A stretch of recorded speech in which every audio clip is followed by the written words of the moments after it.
21ஆம் நூற்றாண்டின் நல்லாட்சிக்கான தாவேகாவின் செயல் திட்டங்கள். தமிழ்நாடு சிட்டிசன் பிரிவிலேஜ் கார்டு ஒவ்வொருவருக்கும் அரசு நலத்திட்டங்கள் லஞ்சமில்லாமல் போய் சேர தமிழ்நாடு சிட்டிசன் பிரிவிலேஜ் கார்டு ஒவ்வொரு குடும்பத்திற்கும் வழங்கப்படும். பிறப்பிலிருந்தே அனைத்து நலத்திட்டங்களும் விண்ணப்பிக்காமலேயே ஏஐ தொழில்நுட்ப உதவியுடன் நேரடியாக வீட்டு வாசலுக்கே வந்து சேரும். தமிழ்நாடு சேவை உரிமை சட்டம் ரைட் டு சர்வீஸ் ஆக்ட் நமது அரசு அமைந்த 6 மாதங்களுக்குள் தமிழ்நாடு சேவை உரிமை சட்டம் நிறைவேற்றப்பட்டு வெற்றி தமிழ்நாடு சூப்பர் ஆப் உருவாக்கப்படும். ஓட்டுநர் உரிமம், குடும்ப அட்டை, புகார் தாக்கல் என அனைத்தும் மொபைலிலேயே கிடைக்கும். சேவையில் தாமதம் ஏற்பட்டால் சம்பந்தப்பட்ட அதிகாரி மீது நடவடிக்கை எடுக்கப்படும். Tamil Nadu real time governance dashboard for accountable governance. Tamil Nadu அரசின் பட்ஜெட் வெறும் ஆவணமாக மட்டுமே இல்லாமல் திட்டங்களுக்கான நிதி ஒதுக்கீடுகள் இனி வெளிப்படையாக்கப்படும். Citizen as partners in governance.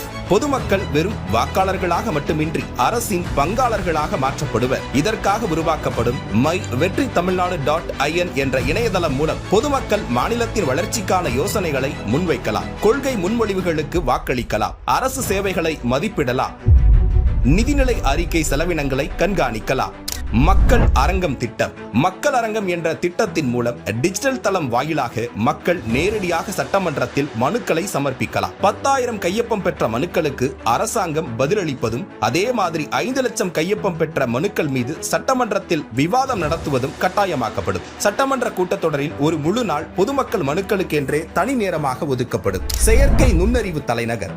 செயற்கை நுண்ணறிவு அமைச்சகம் தமிழ்நாட்டின் முதல் செயற்கை நுண்ணறிவு பல்கலைக்கழகத்தை ஏற்படுத்தி உலகளாவிய தொழில்நுட்ப நிறுவனங்களை ஈர்க்கும் வகையில் செயற்கை நுண்ணறிவுக்கான உலகளாவிய மையமான AICT உருவாக்கப்படும். இந்தியாவின் முதல் செயற்கை நுண்ணறிவு அமைச்சகம் உருவாக்கப்பட்டு மதுரை, கோயம்புத்தூர், சேலம் மற்றும் திருச்சியில் 1000 டீப் டெக் புத்தொழில் நிறுவனங்களுக்கு ஆதரவாக செயற்கை நுண்ணறிவு புத்தாக்க மையங்கள் உருவாக்கப்படும்.